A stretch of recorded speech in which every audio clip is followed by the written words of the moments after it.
오늘 이 말씀 가지고 하나님께서 우리에게 주시는 말씀의 제목을 함께 나누기를 원합니다. 알곡과 쭉정이는 함께 있습니다.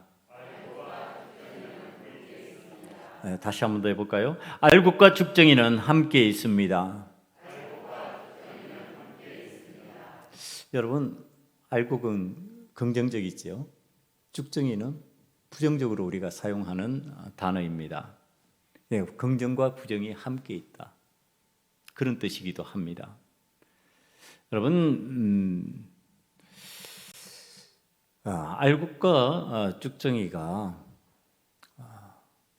그냥 분리되어 있다면은 얼마나 우리가 신앙생활하기 좀 편할까, 그런 생각을 제가 말씀을 준비하면서 생각을 해봤습니다. 그럼 쭉정이 신앙인이라고 하는 것이 이렇게 착 드러나고 분리되어 있으면 나는 저렇게 살지 말아야지, 그럴 수 있는 거죠. 알곡 신앙이 있는 모습이 이렇게 들어오면은 나는 알곡 신앙으로 살아야지, 이렇게 할 수 있는 거죠. 그런데 신앙생활 하면서 이게 뒤섞여 있습니다. 혼재되어 있어서요. 그래서 우리가 쉽게 분별하고 구별하기가 힘든 구조입니다. 그러니까 우리가 쉽게 구별하고 분별하기 힘든 이 구조를 성경의 능력으로, 하나님의 말씀으로 구별하고 분별해야 됩니다. 오늘 그 분별을 통해서 내가 하나님 앞에 먼저 나를 살피고, 내가 알곡이냐 쭉정이냐 이렇게 좀 살피고요. 그 다음에 내가 알곡신앙이 되는 방법이 무엇인가를 들었으니 알곡신앙으로 나갔으면 좋겠다. 그러면은 알곡은 우리가 이미 알고 있어요. 쭉정이는 그 속이 없는, 속이 비어있는 그러한 것을 쭉정이라고 부릅니다. 알맹이가 들어있지 않는 곡식이나 과일 따위를 쭉정이라 부른다, 이렇게 나와 있어요. 그러니까 지금 우리들이 알곡과 쭉정이를 했을 때 쭉정이는 모양은 있어요. 모양은 있는데 뭐가 없다? 속이 없다. 알맹이가 없다. 그러니까 이건 다른 말로 하면 의미 없는 곡식이다. 의미 없는 존재다, 이런 뜻입니다. 이게 큰일 났죠.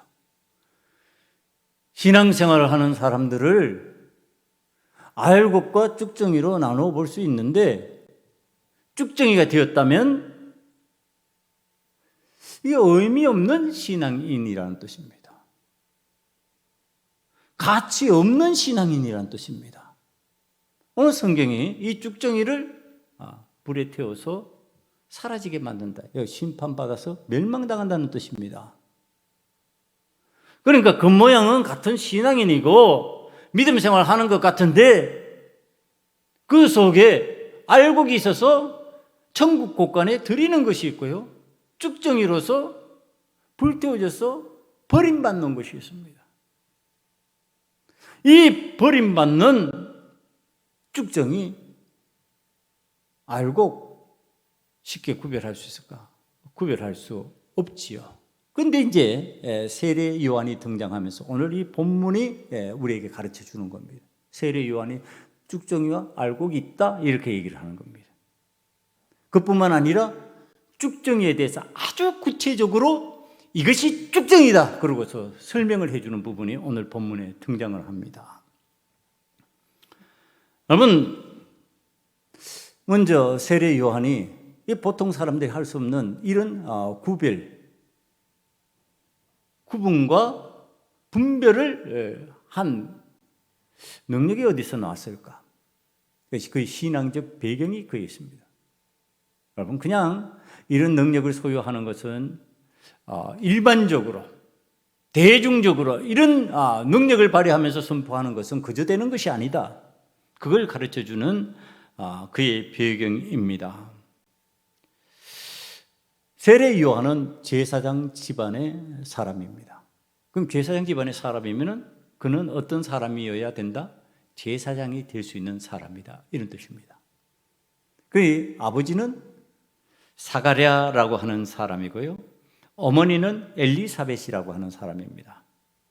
이 사람을 누가복음에서 1장 6절에 이렇게 소개하고 있습니다. 이 두 사람이 하나님 앞에 의인의 집안입니다. 주의 모든 계명과 규례대로 흠이 없이 행하더라. 흠이 없는 신앙인이라는 뜻입니다. 그러니까 세례 요한의 부모님은 의인이고 계명과 규례대로 신앙생활하는 흠이 없는 사람입니다. 자, 이 두 사람이 근데 가정에 문제가 있습니다. 의인이고 계명과 규례대로 살고 있는데 이 사가랴 엘리사벳에게 아이가 없습니다. 그게 아이가 없는데 젊으면은 어떻게 하죠? 아직 기다려 보면 되지. 이런데 성경에서는 나이가 많았다 이렇게 표현을 합니다. 나이 많고 아이가 없다. 자연 임신이 안 되는 상황이다. 자연 임신이 안 되면은 세상에는 어떻게 합니까? 요즘에는 인공 임신한다 그러지만 이때는 인공 임신이 없잖아요. 그때는 어떻게 했을까요? 포기하는 거죠. 그 아브라함도 그런 모습을 보입니다. 하나님께서 내게 아들이 있을 것이다. 그러니까 내 아내도 나이가 많고 나도 나이가 많은데 그러고서 포기하는 모습을 보입니다. 그거 안 되는 거잖아요. 그러니까 사가랴와 엘리사벳도 나이가 많아서 포기할 수밖에 없는 그러한 모습입니다. 그런데 성경은 이들이 포기했다고 가르치지 않습니다. 믿음의 사람들이 할 수 있는 방법 있잖아요. 그게 뭘까요? 여호와 하나님 앞에 간구하는 겁니다. 네, 세상의 사람들은 포기하는 거지만 믿음의 사람들은 하나님 앞에 간구할 수 있다. 간구하는 것이 우리들에게 은혜다. 자, 이거 알곡신앙의 특징 먼저 하나 알려주는 겁니다. 알곡신앙이 되면 어떻게 한다? 포기하지 않는다. 포기하지 않고 어떻게 한다? 간구한다. 예. 내게 문제가 있다고 생각했을 때 어떻게 한다? 하나님 앞에 포기하지 않고 그 문제를 놓고 간구한다. 애쓰고 힘쓴다. 자, 이런 뜻입니다. 자, 간구한 내용을 누가복음 1장 8절 이하로 한번 살펴볼까요? 마침 사가랴가 그 반열의 차례대로 하나님 앞에서 제사장의 직무를 행하셨어요. 제사장 직무하러 행하러 들어갔습니다. 제사장이 전례를 따라 제비를 뽑아 주의 성전에 들어가 분향하고 모든 백성은 그 분향하는 시간에 밖에서 기도하더니 주의 사자가 그에게 나타나 향단 우편에 선지라. 사가랴가 보고 놀라며 무서워하니 천사가 그에게 이르되 사가랴야 무서워하지 말라. 너의 간구함이 들린지라. 내 아내 엘리사벳이 내게 아들을 낳아주리니 그의 이름을 요한이라 하라. 네, 천사가 말한 게 뭐죠? 내 간구를 하나님께서 들으셨다는 겁니다. 그러니까 뭐 했다? 간구했다. 여러분, 이 늙은 사가랴와 엘리사벳이 세상 사람들 같으면 포기해버렸을 것인데 믿음의 사람들은 하나님 앞에서 그 내용을 가지고 포기하지 않고 간구하고 있더라. 여러분, 그 간구가 하나님께 응답되어서 지금 아들을 낳을 것이라고 하는 소식을 듣습니다. 여러분, 이 기도하고 간구해서 얻은 아들을요, 하나님께서 세례 요한으로 만들고 계시는 겁니다. 여러분, 하나님 앞에서 자녀를 낳을 때 어떻게 낳아야 된다고요? 하나님 앞에 기도하고 간구해서 낳아야 된다. 여러분, 자, 이거는 육적인 이야기도 되지만 영적인 얘기도 마찬가지예요. 우리가 영적 자녀를 낳으려면, 영적으로 내가 새 생명을 잉태하고 낳으려면 어떻게 해야 된다? 기도하고 간구해라 해요. 인간적으로 전도하려고 하지 말아라. 좋은 소리로 쓸데없는 말 좀 하지 말아라. 전도하면서 교회 나오면 복 받아서 부자 되고 잘 먹고 잘 살고, 아니 이런 식의 전도하지 말아라. 오늘 하나님 앞에서 신앙 정신으로 강구하고 기도하면서 전도하면 그런 소리가 입에서 나올 수가 없다. 예수 그리스도 믿고 구원받는 것이다. 우리는 십자가의 은혜로 구원받는 것이다. 예수님 믿음으로 구원받는 것이니까 나와 당신이 함께 예수 믿고 구원받고 천국 가자. 지금 그렇게 해야 되는 거 아니냐 말이야. 무슨 뚱딴지 같은 교회 나오면 잘 되고 교회 나오면 건강해지고 교회 나오면은 성공하고 뭐 이런 얘기를 하냐 말이에요. 그거 왜 그렇게 전도를 할까요? 기도 안 하고 하니까 그런 소리 자꾸 하는 거예요. 하나님 앞에 기도하면요, 하나님은 절대로 그렇게 전도하도록 놔두지 않습니다. 하나님 앞에서 기도하고 강구해서 얻은 아들, 육적으로 지금 얻는 아들을 얘기하지만 영적으로 우리가 우리의 새로운 자녀를 낳으려고 할 때 하나님 앞에서 포기하는 것이 아니다. 여러분, 교회가 아무리 어려워지고 우리들의 상황이 아무리 어려워져도 믿음의 사람들이 왜 포기하냐는 거예요. 하나님 앞에서. 하나님은 번성하고 잘 되기를 원하고 계시는 것이지 언제 포기하고 안 되고 망하라고 하셨냔 말이에요. 하나님 그렇게 하시지 않는다. 그러면 우리는 하나님 앞에서 분명한 하나님의 약속이 있으니까 그 약속 붙들고 어떻게 해야 된다? 기도하고 강구해야죠. 포기하는 신앙인, 여러분 포기라는 것이 부정적인 단어잖아요. 여러분 이게 포기한다고 하는 것은요, 쭉정이 신앙을 얘기하는 겁니다. 부정으로 연결되는 거예요. 쭉정이 포기. 오늘 하나님 앞에서 포기 잘하는 신앙인은 쭉정이가 잘 되는 신앙인으로 살 수밖에 없다. 여러분 알곡 신앙이 되려면 어떻게 해야 되느냐? 하나님 앞에 기도하고 간구하고 하나님 앞에 그리해서 내가 알곡 신앙으로 새 생명 낳고 그렇게 하는 것이지 오늘 하나님 앞에서 신앙적으로 포기하는 것이 아니다.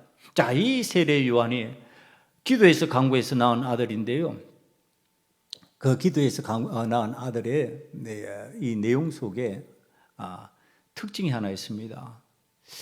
그가 보면은 누가복음 1장 14절 이하에 그 내용을 설명해 주고 있습니다. 너도 기뻐하고 즐거워할 것이요 많은 사람도 그의 태어남을 기뻐하리니 이는 그가 주 앞에 큰 자가 되며 포도주나 독한 술을 마시지 아니하며 모태로부터 성령의 충만함을 받아, 이렇게 말합니다. 아주 중요한 거예요, 이게. 그러니까 모태로부터 성령의 충만함을 받은 사람이 누구다? 세례 요한이다. 이 세례 요한이 모태로부터 성령 충만을 받았다는 거예요. 그럼 어머니가 성령 충만 안 받는데 그 뱃속에 있는 아이가 성령 충만 받을 수 있을까요? 안 되는 거지. 말도 안 되는 얘기지. 그러니까 어머니가 성령 충만하니까 아이도 성령 충만의 은혜를 받은 거예요. 그 탯줄이 연결되어 있으니까. 여러분, 내 자녀가 왜 성령 충만의 삶으로 연결되지 않을까? 하나님 앞에서 내 부모들이 성령 충만하지 않는 삶을 살면은 내 자녀도 성령 충만하기 힘들어진다, 구조적으로. 꼭 그렇다고 다 얘기할 수는 없지만은 대부분 그렇다, 여러분. 그러니까 안 되는 것은 하나님의 뜻인지 몰라도 되는 것은 다 하나님 앞에서 성령 충만한 부모 밑에서 성령 충만이 나온다는 거예요. 네. 이거 굉장히 중요한 거예요. 하나님 앞에서 성령 충만한 부모로 살아갈 수 있는 우리 소금원이 학교의 성도들이 되시기를 간절히 축원합니다. 그래야지 우리 자녀가 성령 충만할 거 아니냐 말이에요. 자, 모태로부터 성령 충만했어요. 자, 이게 오늘날 신앙적으로 목회자들이나 세상에서 뭐 이게 그냥 논리적으로 얘기하는 사람들 중에서 잘못 말하는 것 중에 하나가 모태 신앙이 어디 있냐? 모태 신앙이 있어요. 지금 이 세례 요한 통해서 가르쳤죠. 모태로부터 성령 충만했다고 그랬어요. 그러니까 모태 신앙이 있는 거예요. 그러니까 어머니의 신앙이 그대로 전수되는 거예요, 그에게. 여러분, 교육 중에서도 가장 무서운 교육 중에 하나가 뭐라고 우리가 알고 있죠? 세뇌교육. 북한식 교육 방법이 그 참 무서운 거예요. 떨쳐버리기 힘든 세뇌교육. 그래서 사회에서도 악으로 생각하는 것 중에 그루밍이라고 그래가지고 머릿속에 세뇌시켜가지고 따를 수밖에 없도록 만들어버리는 구조적인 그런 모습. 그게 이제 이단들이 많이 쓰는 방법입니다.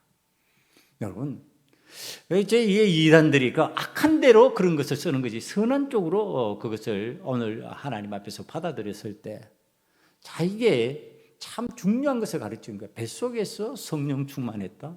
그럼 내가 성령 충만한 사람이 되었다. 그런데 그 아이가 어디에 있다? 내 뱃속에 있다. 부모를 떠날래야 떠날 수가 없어요. 엄마의 품을 떠날래야 떠날 수가 없어요. 분리될 수 없는 순간이에요. 온전히 내 몸 속에 있어서 내가 생각하는 영향을 그대로 받아요. 내가 기도하는 영향을 그대로 받아요. 내가 하나님 앞에 울부짖으면 그도 그 소리를 듣고 있어요. 여러분, 이때보다 더 좋은 교육의 기회가 어디 있냔 말이에요.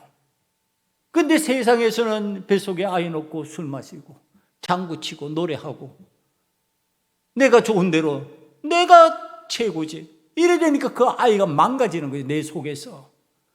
여러분, 오늘 신앙인의 가정이 하나님 앞에서 은혜를 받게 되고 하나님의 영광을 체험하는 큰 역사 가운데는요, 그의 어머니가 뱃속에 그 아이를 두고 하나님 앞에 성령 충만한 삶을 살기 위하여 간구하고 기도하는 삶을 하더라는 거예요. 여러분, 이게 얼마나 중요하냔 말이에요. 미래에 결혼할 우리의 청년들, 여러분, 이거 하나님 앞에서 교육시키는 방법으로 배워야 될 것이에요. 아니, 다 커서 하려니까 얼마나 힘드냐, 말도 안 듣고. 아무리 설명해도 지 잘난 척하고 지 가고 싶은 대로 가버려요. 지 판단대로 내 판단도 나도 자유인이다 그러고서, 나도 인격체다 그러고서 조금만 크기 시작하면요, 왜 그래 그러고서 묻고 따지고 그래요. 그런데 이 뱃속에 넣어놓고 언제 따지겠어요? 그 아이가 따지더냐 말이야. 아니, 그냥 아멘하고 받아들이는 대로 마치 영양분을 빨아들이는 것처럼 그 속에 그가 빨아들이는 거예요. 그 속으로. 여러분, 얼마나 중요한지 몰라요. 지금 이 세례 요한이 그 교육을 받고 있는 거예요. 성령 충만의 은혜의 교육을 받고 있는 거죠. 그러니까 그가 대중을 하여서 그렇게 분별력을 가지고 구별된 모습을 선포할 수 있는 은혜의 역사가 나타날 수 있는 배경이 되는 거예요, 이게. 그런 은혜를 받은 사람이야. 그런 능력을 받았어요. 그게 1장 14절에서 17절로 넘어갑니다. 17절로 넘어가면 그 내용이 나옵니다. 1절 17절을 한번 봅니다. 그가 또 엘리야의 심령과 능력으로 주 앞에 먼저 와서 아버지의 마음을 자식에게 거스르는 자를 의인의 설계에 들어오게 하고 주를 위하여 세운 백성을 준비하리라. 엘리야의 심령과 능력이야라고 그랬어요. 그러니까 엘리야가 어떤 사람이에요? 선지자의 대표적인 인물이에요. 선지자, 예언자의 대표적인 인물이에요. 이 이스라엘 사람들이 가장 위대한 예언자로 바라보는 사람이 엘리야예요. 이 엘리야의 심령과 능력으로 그가 하나님의 일을 할 수 있는 배경, 그 훈련이 어디서 있냐? 뱃속에서부터 하고 있는 거예요. 뱃속에서. 지금 이 뱃속에 있는 아이를 향한 하나님의 은혜의 말씀이에요. 여러분, 우리들이 그래서 하나님 앞에서 모태신앙이라고 하는 것이 얼마나 중요하냐. 믿음의 사람들이 좀 믿음 없는 결혼 좀 하지 말아라. 믿음 있는 결혼을 해야 된다. 믿음 있는 결혼을 해야 모태교육을 시킬 수 있다. 하나님 앞에서. 여러분, 하나님 앞에서 특별한 경우에는 호세아 선지자 같이 방탕한 여인 호멜과 결혼하는 그러한 경우를 만들기도 하십니다. 하나님이 예언적 어떤 사실을 진행하기 위해서, 가르치기 위해서. 그러나 대부분의 경우에는 성결의 자녀들이 결혼하는 것이 맞는 거예요. 왜? 이 모태교육 때문에 그래요. 모태교육. 이 모태교육이 한쪽이 삐끗하면 잘 될 것 같냐면 안 된다니까요. 같이 협력해야 돼요. 같이 손붙잡기도 하고 같이 하나님 말씀대로 육성하려고 애쓰고 힘쓰고 그러는 가운데서 그 자녀가 선한 영향을 받는 거죠. 사가랴도 그렇고 그의 어머니 엘리사벳도 그렇잖아요. 둘 다 하나님 앞에 의인이고 하나님의 법을 따르고 하나님의 규례를 따르는 사람이었어요. 그러니까 둘이 함께 협력해서 지금 세례 요한을 육성한 거예요. 그 육성한 아이가 선지자 엘리야와 같이, 예언자 엘리야와 같이 하나님의 위대한 일을 하게 될 것이라고 하는 것을 성경이 가르쳐 주는 거예요. 여러분, 알곡된 신앙, 사가랴와 엘리사벳이라고 하는 그 부모의 신앙이 세례 요한의 알곡 신앙으로 연결됩니다. 그가 하나님 앞에서 은혜를 받고 구별된 삶을 사는데요. 누가복음 1장 80절에 이 아이가 자라며 심령이 강해지며 이스라엘에게 나타난 날까지 빈들에 있으니라. 구별된 삶이에요. 여러 사람들이 모여 사는 곳에서 그것이 편한 곳이거든요. 여러분, 소돔과 고모라를 선택할 때요, 롯이 소돔을 선택한 이유가 뭔지 아시죠? 그 소돔성이 사람이 살기 편했어요. 물이 많고, 그가 눈을 들어 보니까 마치 멸망하기 전에 그 소돔은 여호와의 동산 같았다 그랬어요. 먹을 것이 많았을 거예요. 풍성했을 것이에요. 그러니까 사람이 살기 편리한 것이에요. 그런데 지금 세례 요한이 선택한 곳은 빈들이에요. 빈들이 누가 선택한 것이에요? 그게 바로 아브라함이 선택한 것이에요. 아브라함은 소돔성과 같은 도시를 선택하지 않았어요. 그 반대쪽을 선택했어요. 그러니까 빈들이에요. 황무지요. 거친 땅이에요. 안 될 것 같은 장소예요. 거기를 선택하는 거예요. 자, 이가 구별된 삶을 사는 신앙인의 모습이에요. 그러니까 모든 사람이 선택하고 모든 사람들이 좋아하는 것을 선택하는 것이 아니라 모든 사람들이 거부하고 싫어하는 장소를 믿음의 사람들은 선택할 줄 안다. 그것이 알곡신앙이다. 여러분, 오늘 사랑하는 소금 언약교회 성도 여러분들은 하나님께서 모든 사람들의 기대치와 다른 하나님의 방법으로 여러분의 성전, 예배의 장소, 하나님의 교회를 선택한 줄 믿습니다. 그것이 빈들이 돼야 되고요. 그것이 사람들이 거부하는 것이고 사람들이 원치 않는 방식. 야, 저렇게 신앙생활하면 참 힘든데, 어려운데 참 저렇게 어떻게 해낼 수 있을까? 그런데 그것이 바로 하나님의 은혜가 임하는 장소이고 구별된 삶을 사는 방식이에요. 그게 알곡신앙의 삶의 방식이에요. 지금 이 세례 요한이 빈들에 살면서요, 거기에 포도주와 독주가 있을까요? 여러분, 빈들에 포도주와 독주가 있을까요? 없을까요? 없지. 그게 어떻게 있어요? 여러분, 포도주와 독주는 어디서 만들어요? 도시에서 만들어요.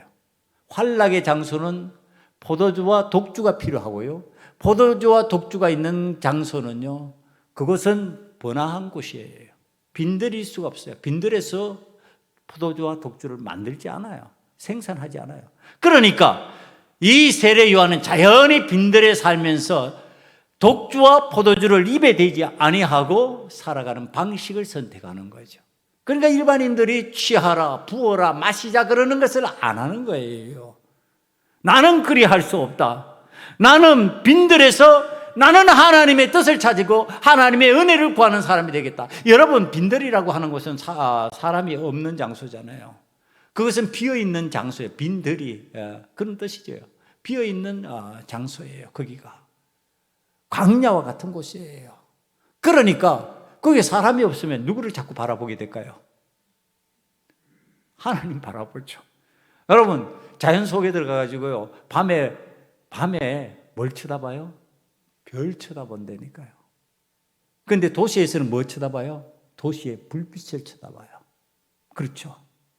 그렇게 되게 돼 있는 거예요.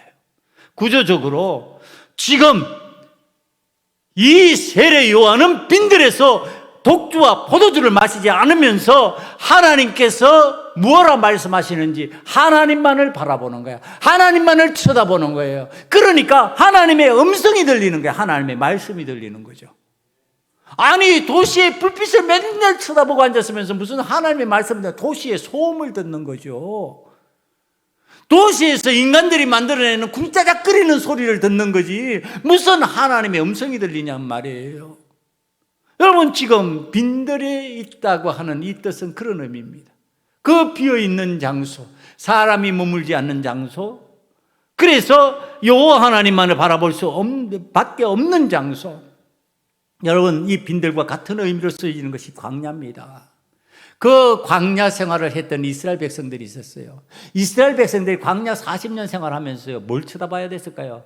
하나님께서 보여주시는 사인만 바라보는 거예요. 그게 바로 구름기둥, 불기둥이에요. 그걸 바라보지 않으면 갈 방향을 못 정해요. 어디로 가야 될지를 몰라요. 그러니까 구름기둥을 바라보고 불기둥, 하나님께서 보여주시는 그 사인을 따라서 움직이는 거예요. 그러니까 광야 생활은 무엇에 집중하는 시간이냐 하면 여호와 하나님의 음성에, 여호와 하나님의 뜻에 집중하는 훈련을 하는 시간이에요. 여러분, 세례 요한의 빈들이 있었죠. 사도 바울이 여러분 하나님 앞에서 일할 때 하나님 앞에 변화받고 바로 주의 일한 것 같죠. 모든 신학자들이 이야기하는 것이 3년 동안 아라비아 사막으로 들어가서 3년 동안 거기에서 하나님의 은혜, 하나님의 말씀을 사모하고 하나님의 주님의 뜻을 찾고 거기에서 3년 동안 그렇게 훈련하고 난 다음에 주의 일을 시작했다, 이렇게 생각을 합니다. 여러분, 오늘 하나님 앞에서 왜 그곳으로 가야만 했을까? 사람들이 많은 곳에서 우리들이 생각하고 우리들이 깨닫고자 하는 것 들을 수 있어요. 그 가운데서 하나님의 음성을 들었다면 더 놀라운 은혜일 거예요. 그런데 그건 굉장한 집중력을 요구해요. 굉장히 힘든 일이에요. 기적과 같은 일이에요. 기적과 같은 일을 하나님의 은혜로는 할 수 있어요. 그러나 대부분 안 돼요. 뭐가 더 크기 때문에? 소음이 더 크기 때문에. 세상의 소리가 더 크기 때문에. 인간이 만든 소리, 기계가 돌아가는 소리가 더 크기 때문에 하나님의 소리가 안 들리는 거예요. 여러분, 오늘 우리들은 빈들로 나갈 수 있는 알곡 신앙인이 되시기를 간절히 축원합니다. 그러니까 진보다리 다 써가지고 빈들로 가자, 그거 아니잖아. 그런 뜻이 아니잖아. 그게 뭐야? 내 신앙의 빈들로 나가자는 뜻이에요. 내 믿음의 빈들로 나가자. 진보다리 써서 빈들 어디 있냐 찾아보고 가자, 그 뜻 아니고 우리가 영적인 그 혼돈의 장소, 소음 있고 인간 문명에 빠져가지고 인간의 소리만 왁자지껄한 그 현장에 머물지 말고 오늘 하나님께서 말씀하시는 것이 선명히 들리는 영적인 빈들의 장소로 나아가자는 뜻이에요. 여러분, 광야에서 어떤 은혜를 체험합니까? 이스라엘 백성들이 거기서 만나를 체험합니다. 거기서 차돌이 생수가 되는 은혜를 체험합니다. 거기서 불기둥과 구름기둥을 체험합니다. 여러분, 오늘 우리들이 하나님 앞으로 영적인 이 빈들에 나아갈 수 없다면 하나님의 음성을 듣기가 힘들다고 하는 사실을 깨달으면서 영적 알곡이 되는 신앙인들은 빈들로 나아가는 훈련을 해야 된다고 하는 사실, 저와 우리 소금언약교회 성도들은 빈들로 나아가는 훈련이 잘된 신앙인으로 알곡 신앙인 되시기를 간절히 축원합니다. 거기에서는 뭐가 들린다고요? 하나님의 음성이 들려요. 하나님의 음성이 들렸는데, 자, 빈들에서 하나님의 말씀을 받았습니다. 오늘 3절 말씀을 보니까 요한이 요단강 부근 각지에 와서 죄 사함을 받게 하는 회개의 세례를 전파하니, 그러고서 지금 요단강 거기에서 지금 이 일을 합니다. 하나님의 말씀을 받고 이 일을 하는데요. 자, 지금 하나님의 말씀을 받고 행한 이 일, 요한이 회개와 세례를 전파하는 일을 했습니다. 그러니까 하나님이 하라고 그러니까 한 거죠. 요한이 멋대로 내가 이제부터 세례 주겠다, 집합, 그러고 한 게 아니란 말이에요. 하나님께서 요한아, 내가 요단강에서 세례를 베풀었으면 좋겠다. 죄사함의 세례를 베풀어라. 회개하러 나오는 자들에게 죄사함의 세례를 내가 베푸는 것이 좋겠다. 그래서 지금 세례를 베푸는 거란 말이에요. 근데 자, 이 세례를 왜 베풀려고 그랬을까? 갑자기 왜 이전에 잘 없었던 이러한 방식의 지금 복음 전파를 하나님께서 명령하셨을까? 왜 세례를 지금 그 요단강에서 세례받으러 나온 사람들에게 지금 끊임없이 세례를 베풀면서 죄사함의 은혜를 지금 깨우치고 가르쳐주고 있잖아요. 왜 그 일을 하라고 그랬을까? 성경이 그 다음 말씀을 통해서 그 이유를 설명합니다. 그 다음 말씀을 보면요, 4절과 6절이 그 부분을 설명을 하는데, 광야에 외치는 자의 소리가 있어 이르되 너희는 주의 길을 준비하라. 그의 오실 길을 곧게 하라. 그 다음에 6절에 모든 육체가 하나님의 구원하심을 보리라. 자, 주님께서 오심을 준비하기 위해서, 주님을 맞이하기 위해서, 주님을 모시기 위해서 지금 회개의 세례를 베푸는 겁니다. 죄 사함의 세례를 베푸는 겁니다. 그러면 그 다음에 뭐가 된다고요? 구원을 받게 된다. 자, 지금 오늘 세례 요한이 요단강가에서 세례를 베푸는데 그 이유가 뭐냐? 요한이 잘난 척하라고, 요한이 이때까지 없는 새로운 제도를 만들어 가지고 그가 탁월한 사람이라고 인정받으라고. 그가 아니에요. 구세주의 등장을 알리고 구세주가 오신다는 것을 예비하고 가르쳐주기 위해서 이 세례를 베푸는 겁니다. 여러분, 사람들이 이 세례 요한이 하는 행적이, 그리고 그가 하는 일이 이때까지 흔히 볼 수 없었던 일이기 때문에 사람들이 생각합니다. 당신이 구세주입니까? 아니에요. 나는 구세주가 아니에요. 나는 그의 심들매를, 그의 신발끈을 풀기에도 합당치 않을 정도로 나는 비교되지 않는 사람이에요. 나는 물로 세례를 주지만 그분은 불로 성령으로 세례를 주실 것이요. 그렇게 자기를 낮춥니다. 여러분, 그 세례 요한이 지금 하는 일이 있어요. 그 알곡 신앙인으로서 하는 일인데, 회개하고 제사함 받는 세례를 베푸는 일이에요. 그가 하는 일이에요. 그가 받은 사명이에요. 그 이상을 세례 요한은 하지 않아요. 그러니까 나오는 사람들이 회개하고 그러면은 죄사함의 세례를 베풉니다. 그리고 사람들이 돌아가는 거예요. 자, 그런데 오는 사람마다 이거 받아주는 게 맞지요? 받아주는 게 당연하죠. 왜? 지금 세례받고 죄사함 받기 위해서 나왔으니까 당연히 받아줘야 되겠죠. 그런데 세례 요한이 그러지 않는 모습이 등장합니다. 그 모습을 성경 말씀 7절에서 한번 보시면요, 요한이 세례받으러 나오는 무리에게 이르되 독사의 자식들아 누가 너희에게 일러 장차 올 진로를 피하라 하더냐. 이거 지금 세례 안 주겠다는 얘기하는 겁니다. 독사의 자식들아.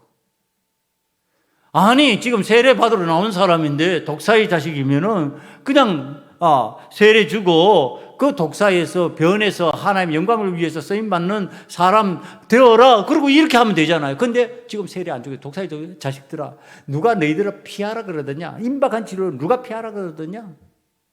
너희는 피할 수 없다. 지금 그 얘기예요. 그러면서 회개에 합당한 열매를 맺고 속으로 아브라함이 나의 조상이라고 말하지 말라. 지금 그 얘기를 하는 겁니다. 이게 여기에서 안 알려주는 게 있어요. 독사의 자식들아 그러는 부류의 사람이 누구인지 이 누가복음에는 안 나와요. 그런데 마태복음으로 딱 가면은 이 부류가 등장합니다. 이 사람이 누구인지 마태복음 3장 7절을 바라봅니다. 요한이 많은 바리새인들과 사두개인들이 세례 베푸는데 오는 것을 보고 이르되 독사의 자식들아 누가 너희를 가르쳐 임박한 진로를 피하라 하더냐. 바리새인과 사두개인을 보고 하는 겁니다. 세리를 보고 하는 얘기가 아니에요. 그 당시에 죄인이라고 공식적으로 못 박았던 세리들, 그 세리들을 얘기하는 게 아니에요. 엄난한 여인들을 얘기하는 게 아니에요. 놀랍게도 바리새인들, 사두개인을 두고 얘기하는 겁니다. 그럼 바리새인은 어떤 사람인데? 하나님 잘 믿겠다고 얼마나 예수고 힘쓰는 사람들인지 몰라요. 이거 다른 표현으로 하면, 요즘 표현으로 바꿀게요. 요즘 표현으로 바꾸면은 평신도 중직자입니다. 다시 말하면 제사장 계급은 아니에요. 아닌데 평신도로서 중직자가 된 사람들. 우리 요즘 교회로 말하면은 장로, 권사, 안수 집사 얘기하는 겁니다. 황존직들을 얘기하는 거예요. 그러니까 이들이 신앙생활을 잘하기 위해서 애쓰고 힘쓰고 노력하고 예수님 앞에 자랑하자. 나 11조 다 구분해서 잘 드립니다. 나 하나님 앞에 기도하는 사람입니다. 그리고 많은 사람들이 모인 데서 딱 서서 사거리에서 서서 기도하는 사람이에요. 그런 신앙 좋은 사람 얘기하는 거예요. 사두개인은 누군지 아십니까? 제사장 그룹이에요, 이게. 요즘 표현으로 하면 목사 그룹입니다. 성직자 그룹을 얘기하는 겁니다. 그러니까 성직자와 중직자를 얘기하는 거예요. 여러분, 이거 왜 세례 요한이 이 사람들을 독사의 자식들아 꾸짖어서 우리가 오늘 얘기하는 쭉정이 쪽으로 몰고 가고 있느냐? 임박한 진로를 피할 수 없는, 불이 내려서 태울 수밖에 없는 존재들로 얘기하고 있을까요? 왜 그들은 독사의 자식이라 불리는 수치스러운 말을 들어야만 했을까? 여러분, 그 이유를 성경이 얘기해 줍니다. 속으로 아브라함의 자손이라 그런다는 거예요. 자신. 우리는 아브라함의 자손이다. 다시 말하면 이게 뭐예요? 우리는 그렇게 태어난 사람들이다. 우리는 그렇게 만들어진 존재다. 그런다는 거예요. 여러분, 이게 쭉정이 신앙인의 모습이에요. 하나님 앞에서 우리는 하나님 앞에서 나만 특별히 구별된 게 아니에요. 이 세례 요한같이 모태에서 성령 충만한 사람이야. 그런데 그가 어떻게 살았어요? 빈들을 선택했다니까. 그리고 입에 독주와 포도주를 마시지 않는 구별된 삶을 사는 모습을 보였어요. 그런데 태어나면서 나는 아브라함의 자손이다. 이게 뭐예요? 나 별로 노력 안 해도 저절로 된다 이 뜻이에요. 내가 빈들에 안 나가도 된다. 나는 포도주와 독주를 금하지 않아도 된다. 왜? 나의 속에는 아브라함의 피가 흐르니까 이루고 앉았는 거예요. 여러분, 쭉정이 신앙의 모습이에요. 나는 그래도 교인이 아니냐? 나는 그래도 세례교인이 아니냐? 나는 그래도 중직자가 아니냐? 나는 그래도 목사가 아니냐? 이러는데 그게 뭐라고요? 쭉정이라고요. 무서운 얘기야, 무서운 얘기. 여러분, 대부분의 사람들은 뭐를 보고 판단해요? 아, 목사라 그러면은 그래도 한 겹 접어주고 봅니다. 그러니까요, 제가 시골에 내려가 있을 때 그 주변에 여목사 하는 사람이 하여도 묻지도 않은데 나한테 자랑스럽게 저는 목회를 하는 사람입니다. 그래요. 그래서 신앙생활 잘하나 보다. 그리고 지켜보니까 분명히 혼자 산다고 그랬거든. 근데 얼마 있다가 보니까 남자 하나를 데려왔어. 아주 목에 금사슬을 이렇게 탁 한 남자야. 아무리 봐도 거룩하고 성별된 모습은 아니야. 아니나 다를까 이 남자가 우리 눈을 피해서 이렇게 싹 담배를 피다가 제 눈에 들켰어요. 그러니까 얼른 피하고 숨는 거야. 자, 그 남자하고 시간을 봐요. 그 교인들은 아는지 모르는지 모르겠어요. 목사라 그러면 세상의 사람들은 그래도 성별되고 구별된 줄 알잖아요. 과연 그러냐 말이에요. 참 목사라는 말을 탁 드러내놓고 하기가 쉽지 않습니다, 여러분. 왜냐하면 그때부터 그것이 올가미처럼 삶을 옥죄어버리기 때문에 목사 왜 그래 이러잖아요. 근데 아주 떳떳하게 얘기하길래 나는 믿음이 굉장히 좋은 줄 알았어요. 여러분, 그 모습이 오늘 제 머릿속에 설교를 준비할 때 뭐로 떠들어지면 쭉정이 아니냐 말이에요. 쭉정이 밑에 뭐가 나겠어요, 여러분? 쭉정이 밑에 뭐가 나겠냐고. 쭉정이 밑에서 알곡이 잘 날까요? 거의 잘 없어요. 쭉정이 밑에는 쭉정이가 나는 거예요. 쭉정이가 뿌려지는데 뭐가 나겠냐고. 쭉정이밖에 안 나지. 여러분, 오늘 우리들이 하나님 앞에서 내 모습이 혹이나 내가 내 피 속에 아브라함의 후손이 되는 은혜의 피가 흐른다고 착각하면서 하나님 앞에서 저절로 신앙적으로 내가 온전히 하나님 앞에 구원받을 것이다 착각하지 말라는 얘기를 하는 거예요. 우리는 세례 요한처럼 선택할 줄 알아야 된다. 어떻게? 빈들을 선택하라. 남들이 선택하지 않는 것, 고난의 자리를 선택하라. 힘들고 어려워도 그 장소로 나아가라. 그 헌신의 자리로 나아가라. 하나님께서 원하시는 그것이 바로 우리들이 구별된 삶의 모습, 알곡의 모습이 아니냐는 거예요. 남들이 하는 것 다 하면서 예수 믿으려니까 얼마나 힘드실까? 여러분, 남들 다 하는 거 하면서 하려니까 힘든 거예요. 남들 하는 거 안 하면서 던져버리면요, 그래도 신앙생활 할만해요. 남들 하는 거 다 하는 데다가 거기다 또 하려니까 얼마나 이게 힘이 들어져 버리느냐 말이에요. 안 매도 될 거, 쓸데없는 거 다 메고 가려니까 얼마나 힘들어. 다 떨쳐버리면 되는데 못 떨쳐버리는 거예요. 여전히 이게 이래서 필요하고 저래서 필요하고. 나는 이사를 20분 이상 이사한 사람이나 이사 많이 다녀봐서 알아요. 이사 다닐 때 보면은요, 쓸데없는 거 맨날 끌고 다니는 거예요. 그거 다 버려야 될 거예요. 2년 동안 안 썼으면 그거 버리면 돼. 그거 못 버리는 거예요. 이거 다음에 또 쓸지도 몰라. 다음에 쓰긴 뭘 써. 10년이 흘러도 안 쓰는데.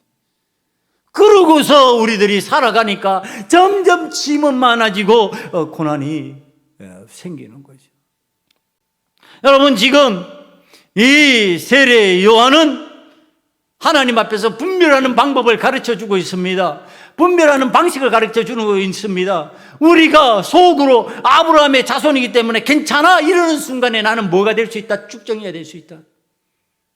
아브라함답게 행동해라. 그러면 아브라함의 자손이면 아브라함은 어떻게 했냐? 롯이 소돔을 선택할 때 소돔 선택하지 않았다. 나는 그 반대쪽에 빈들 좋다, 황무지 좋다, 하나님의 은혜면 된다. 여러분, 저와 여러분은 하나님의 은혜면 빈들이라도 아멘 할 수 있는 믿음 되시기를 간절히 축원합니다. 그래야지 그게 알곡이 되는 거지. 이건 뭐 인간적으로 좋은 거 찾느라고 정신없고, 인간적으로 조금 더 좋은 장소 나오면은. 그래서 제가 우리 교회에 청빙 받으면서 하나님 앞에 기도했던 내용을 자꾸 여러분에게 간증적으로 얘기하는 게 그 얘기입니다. 하나님, 이 장소에서 나는 평생 동안 하나님 앞에 목회를 하겠습니다. 나에게 하나님께서 새로운 것을 허락하신다 할지라도 하나님과의 약속입니다. 언약입니다. 실제로 여러분, 우리 교회에 고난이 왔을 때 저에게 기회는 왔었고요. 기회가 몇 번씩 있었어요. 전혀 없었던 게 아니에요. 여러분, 그래도 하나님과의 언약 속에서 거기서 지켜나가는 거예요. 이것이 좋고 나쁘고의 문제가 아니에요.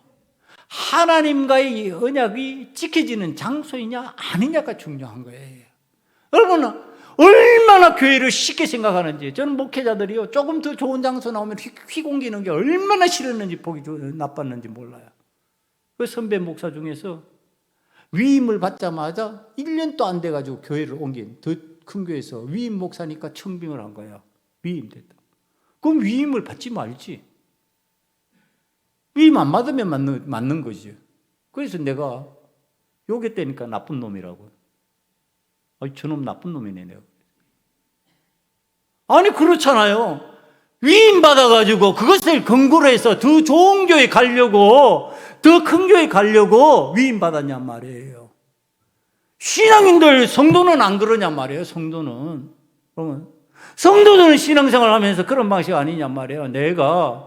내가 뭐 했다는 것을 배경으로 해가지고 하나님 앞에서 그것을 빙의로 해서 내가 그것을 하나님 앞에 선택의 방법으로 삼는 건 아니냐. 내가 믿음 생활 잘하기 위해서, 정말로 하나님께서 원하시는 방법으로 살아가기 위해서 이것이 빈들이라 할지라도 내가 하나님의 언약 안에서 이거 한번 해보겠습니다. 하나님의 은혜로 감당해 보겠습니다. 그러면서 살아가는 그 정신이 있을 때 나에게 분별력이 나오고 구별됨이 나오는 거예요. 그렇게 안 살면서 세례 요한이 어떻게 바리새인과 사두개인을 보면서 이 독사의 자식들아 그러고 말할 수 있을까? 말 못하는 거예요. 말이 안 나오는 거예요. 그러니까 자신이 하나님 앞에서 그렇게 살지 않는 알곡 신앙이 되니까 쭉정이 보고 쭉정아 그러는 거예요. 쭉정이 되면 안 된다. 쭉정아 그러고 비난하는 것이 아니라 쭉정이 되면은 불에 타서 사라지고 멸망당한다. 쭉정이 신앙되면 안 된다. 쭉정이 되지 말자. 알곡되자 그러는 거예요. 하나님의 기정은 쭉정이도 알곡으로 변하는 역사가 나타나는 줄 믿습니다. 네, 믿음으로 되는 거예요, 그건. 여러분, 그러니까 쭉정이는 한번 쭉정이면 끝이지. 아니에요. 쭉정이가 알곡으로 변하는 거예요. 그러니까 복음을 전하는 거지. 그러니까 지금 이 세례 요한이 안타깝게 선포하는 거지. 이 쭉정이들아, 회개해라 그러잖아요. 회개하고 죄사함 받고 세례 받고 성령 체험하면은 알곡이 된다. 여러분, 알곡이 되는 신앙요, 이 알곡 신앙으로 나아가는 성경이 가르쳐주는 방식이 있어요. 그것이 누가복음 1장 15절에 등장을 합니다. 누가복음 1장 15절을 보면요, 이는 그가 주 앞에 큰 자가 되며 포도주나 독한 술을 마시지 아니하며 모태로부터 성령의 충만함을 받아, 뭐 받았다고요? 성령의 충만함. 성령의 충만함을 받은 그가 바로 알곡신앙이에요. 오늘 저와 여러분은 하나님 앞에서 알곡신앙으로 살아가기 위해서 뭘 받아야 된다? 성령 충만을 받아야 된다. 여러분, 성령 충만을 받아야 믿음으로 성령 충만한 그가 알곡을 생산할 수 있는 하나님의 사람이 되는 거죠. 그것을 구별하는 사람이 되는 거죠. 알곡신앙이 돼야 쭉정이가 보입니다. 쭉정이가 되면요, 알곡을 체험해 보지 않았기 때문에 알곡이 뭔지 몰라요. 근데 알곡 속에는요, 쭉정이 되는 요소까지, 껍질까지도 같이 있잖아요. 그걸 포함하는 알곡이에요. 그러니까 쭉정이도 알고 알곡도 아는 거예요. 그래서 구별됨이 나와요. 그 다음에 성령의 은혜가 이 알곡 신앙으로 말미암아 그것을 구별하게 만들어줘요. 그러나 쭉정이 신앙은요, 몰라요. 무엇이 알곡인지 무엇이 쭉정인지 진짜를 모르는 거예요. 진짜가 모르니까 구별됨이 없어요. 혼돈이에요. 아노미 현상이 일어나는 거예요. 혼란이 생기는 거예요. 그러니까 신앙적 혼란이에요. 그러니까 이 말을 해도 아멘 그러고 저 말을 해도 아멘 그러고, 이 말을 해도 그런 것 같아, 저 말을 해도 그런 것 같아. 분별력이 없어져 버리는 거예요. 구별됨이 없어요. 오늘 성령의 임재를 체험하지 못하면요, 목사라 해도 귀신 앞에서 떠는 것을 저는 보았습니다. 성령의 임재를 체험하지 못하니까 목회자인데 귀신 앞에서 얼마나 힘들어하고 쩔쩔매는 거예요. 실제로 저는 봤다니까. 성령의 역사를 체험한 사람은요, 무식한 것 같고 배우지 못한 것 같은데도 귀신의 역사를 제압해요. 그런데 목회자는 신학했잖아. 성경 말씀 잘 알잖아. 그런데 제압 못해요. 오늘 성령의 은혜를 체험하지 못한 사람이 가르치고 말하는 방식은 뭐냐? 잘못되면 쭉정이를 가르치는 거예요. 그러니까 잘못된 신앙 방식을 가르쳐 버리는 거죠. 그러니까 성경의 신학적 해석에 집중하는 거예요. 잘못하면 하나님의 말씀의 의미를 전달하는 것이 아니고, 그래서 하나님 원치 않는 방식으로 말하고 가르치면서 그것이 옳다 하면은 그게 대중적 지지. 요즘에 말하면은 일반인들이요, 호응을 해줘요. 야, 굉장히 인간적이다. 굉장히 도덕적이다. 굉장히 사람들을 잘 수용한다. 이렇게 말해요. 기독교는 여러분, 세상에서 봤을 때는 잘 수용한다 쪽의 종교는 아니에요. 믿으면 구원, 믿지 않으면 구원받지 못한다고 하는 단호함이 있는 종교예요. 그런데 그것을 허지부지 만드는, 그러니까 그 다음에 이제 종교다원주의가 등장하네. 그러니까 누구든지 결국은 무엇을 믿든지 구원에 이르게 된다. 어떻게 하든지 산에 올라가는, 정상에 올라가는 방식은 여러 가지지만 결국은 산 정상에 오를 수 있다. 이렇게 나가는 겁니다. 그러면은요, 세상의 사람들이 마음 편하거든. 그 소리 들으면 좋거든. 위로가 되거든. 나도 그 속에 포함되어 있어서 괜찮거든. 그러니까 괜찮다고 고개를 끄덕여줘요. 여러분, 오늘 하나님께서 원하시는 방식이 그게 과연 맞냐?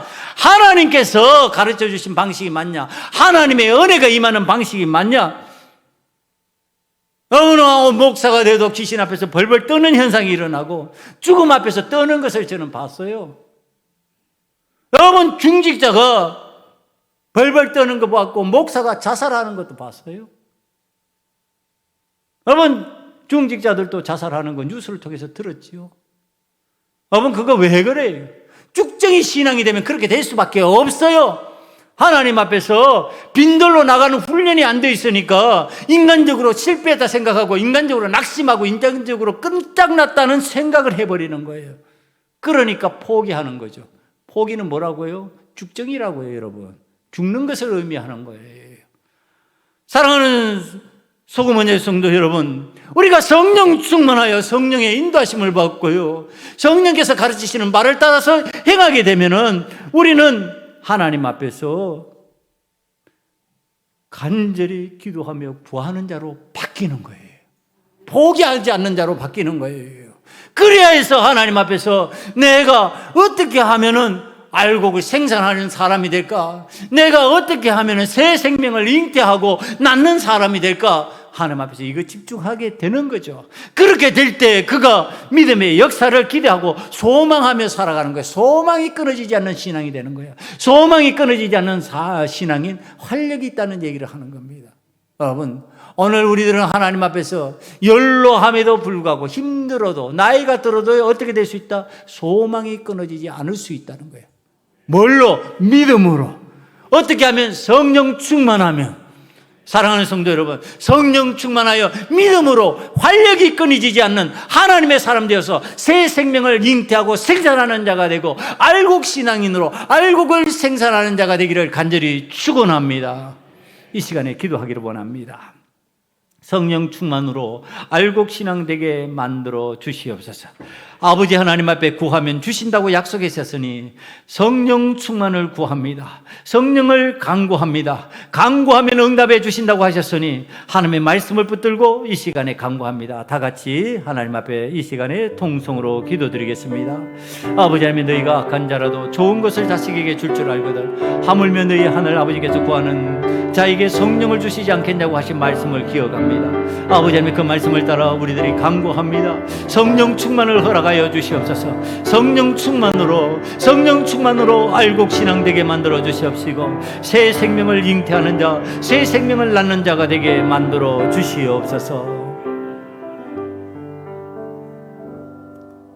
하나님께서 우리에게 말씀으로 가르쳐 주셨습니다. 너희가 악한 자라도 좋은 것을 자식에게 줄 줄 알거든 하물며 너희 하늘 아버지께서 구하는 자에게 성령을 주시지 않겠냐고 말씀하신 아버지 하나님, 우리 소금언약교회 성도들이 성령의 충만함을 간구합니다. 이 시간에 우리 사랑하는 소금언약교회 성도들 머리 위에 성령의 충만함이 임하게 만들어 주시옵소서. 그리하여서 성령 충만으로 알곡되게 하시고 성령 충만으로 새 생명 잉태하고 낳게 만들어 주시고 성령 충만한 우리의 자녀들, 우리의 후손들이 생겨나게 만들어 주시옵소서. 예수님 이름으로 감사하며 기도드리옵나이다. 아멘.